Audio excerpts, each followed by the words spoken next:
Et apparemment le spotter est à l'origine là de ce multi-crash. On est de retour sur la piste quelques tours plus tard, au 349e tour. Entre temps, il s'en est passé des choses. Il y a eu Dave Blaney qui s'est retrouvé en difficulté encore cette semaine. On se rappelle que la semaine dernière au Michigan, Dave Blaney avait failli faire un tonneau, monter sur le muret. Eh bien, encore cette semaine, Dave Blaney est en difficulté, à croire qu'il y a des mauvaises semaines pour bon nombre de pilotes en NASCAR. 349e tour. On relance sous drapeau vert. Kyle Busch, Carl Edwards, Jeff Gordon, Denny Hamlin, Kevin Harvick, c'est le top 5. Ce drapeau jaune a été provoqué par un débris sur la piste. Ça a permis de resserrer un peu les écarts.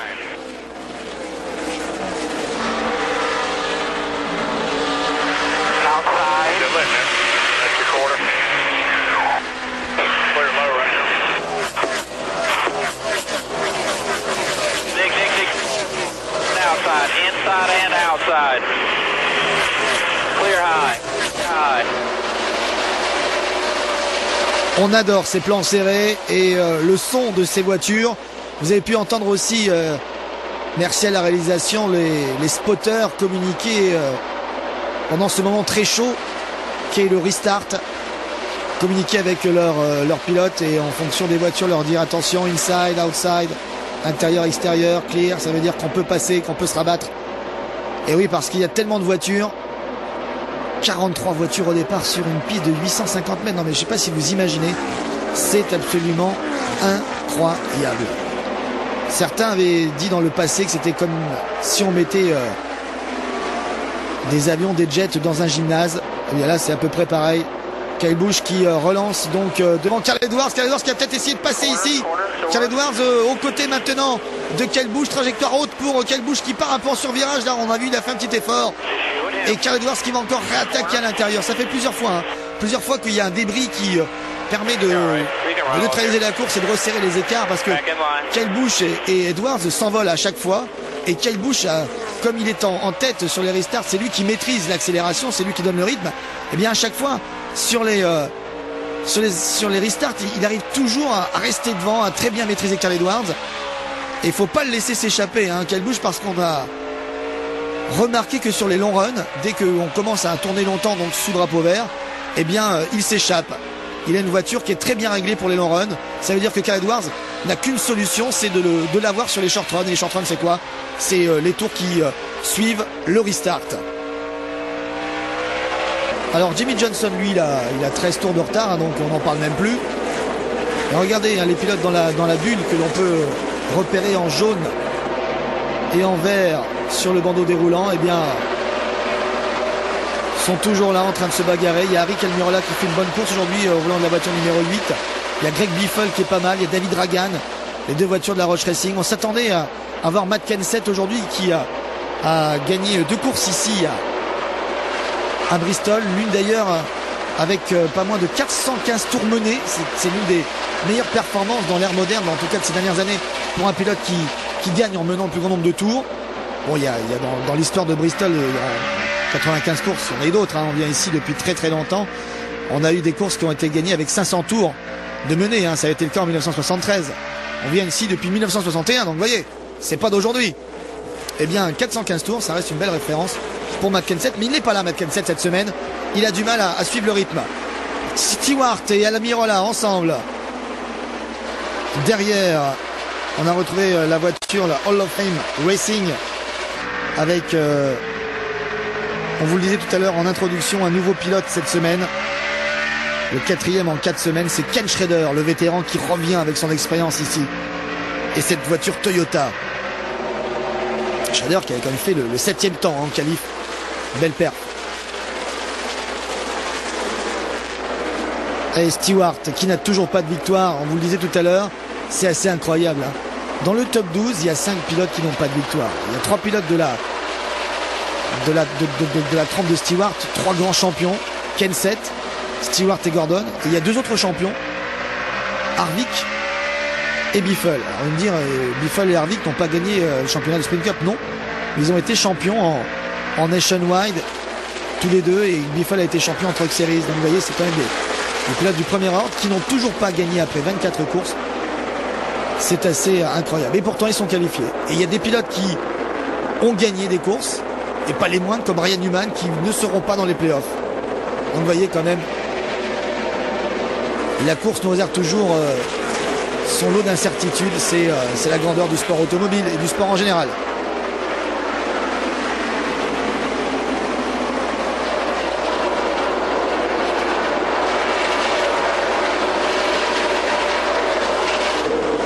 Cette bataille que l'on suit là, c'est une bataille importante. C'est une bataille pour la 12e place au classement général. Voilà, pour être dans le chase.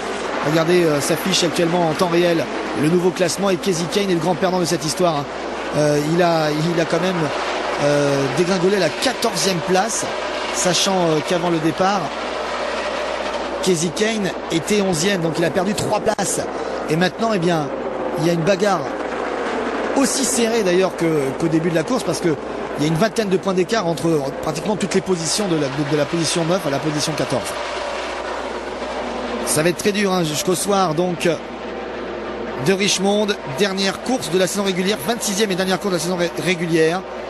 Ça va être très très dur pour faire partie des 12.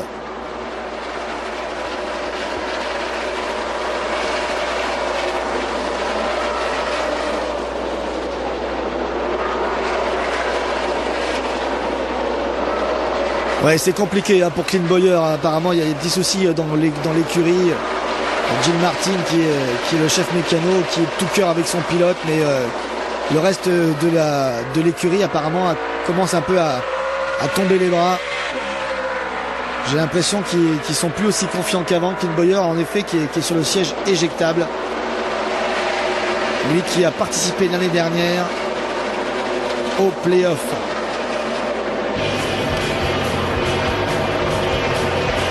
Kyle Busch toujours en tête devant Edwards, Gordon, Hamlin et Harvick. On a là le haut du panier hein, concernant les pilotes de la NASCAR de la Sprint Cup. Allez, on se retrouve au tour 467. On a fait un long bond en avant et on se retrouve encore avec Kyle Busch toujours en tête. Regardez Kyle Busch qui n'a rien lâché. Le classement pour le top 5 a pratiquement pas bougé. Junior est toujours à un tour. Le pauvre Dale Junior qui n'arrive pas à bénéficier rapidement d'un drapeau jaune. En fait, ce qu'il faudrait, c'est qu'il y ait un drapeau jaune qui soit provoqué dès le restart. Le premier un tour, comme ça, il en bénéficierait tout de suite. Le drapeau jaune tarde trop et les retardataires sont trop rapidement dépassés par les leaders. Allez, regardez, Ken avance encore. Les deux là ont pris sur Jeff Gordon. Accélération époustouflante de la part de Kyle Busch.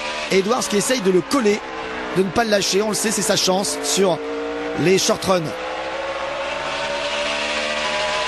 Carl Edwards qui, rappelons-le, a gagné l'année dernière. Attention, Carl Edwards qui revient. Carl Edwards qui a gagné l'année dernière ici, qui a gagné la semaine dernière au Michigan. Entre Carl Edwards et Kyle Busch, là, on s'échange les victoires ces dernières semaines. Et regardez, Kyle Busch qui a essayé là de revenir. Il y a eu un bump and run de la part de Carl Edwards. Il n'a pas hésité. Oh, le bump and run, on vous en parlait tout à l'heure. Et là, il n'a pas hésité. Carl Edwards, c'était la seule solution pour passer devant Kyle Busch. C'est pas fini, il y a Denny Hamlin qui revient très fort. Kyle Busch qui maintenant va devoir regarder et devant et derrière ce qui se passe. Et Denny Hamlin qui a peut-être provoqué la situation. Attention, Kyle Busch c'est un sanguin. Et on a vu, dès qu'il s'est fait dépasser en se faisant pousser, parce que c'est comme ça qu'on appelle le bump and run, le pousse-toi de là que je lui mette. Et bien dès qu'il s'est fait bumper par Carl Edwards, il a essayé de le faire également. Mais problème pour Kyle Busch, c'est qu'il a été trop sanguin. Il l'a fait tout de suite. C'était dans la ligne droite. Et on ne peut pas faire un bump and run dans une ligne droite. Il faut le faire un petit peu en sortie de virage ou en entrée de virage, ce qui est beaucoup plus dangereux parce que là, dans ce cas-là, on peut mettre son adversaire à l'équerre.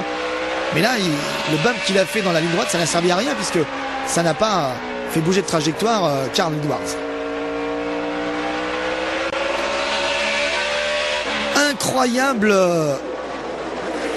Incroyable Carl Edwards qui a osé être assez agressif d'une manière entre guillemets régulière sur Kyle Busch pour passer. Et Denny Hamlin, lui, par contre, est passé devant. Alors, ce qui est incroyable, c'est que ces deux hommes-là, Denny Hamlin et Kyle Busch, sont coéquipiers dans l'écurie Gibbs Racing. Deux voitures Toyota, la 11 et la 18. Et Denny Hamlin, il a besoin de points. Il a besoin de points pour être dans les playoffs. Lui aussi, il est en danger. Il était 12e avant le départ de cette course. Et là, la situation, elle est assez incroyable. C'est que Kyle Busch peut pas mettre dehors Denny Hamlin parce qu'il sait l'importance d'une deuxième place pour Denny Hamlin actuellement. Alors que nous sommes à 25 tours de la fin, nous sommes pratiquement dans les derniers tours. C'est le money time comme on l'appelle ici. 25 tours à Bristol, c'est comme si on était dans les 10 derniers tours d'une course normale.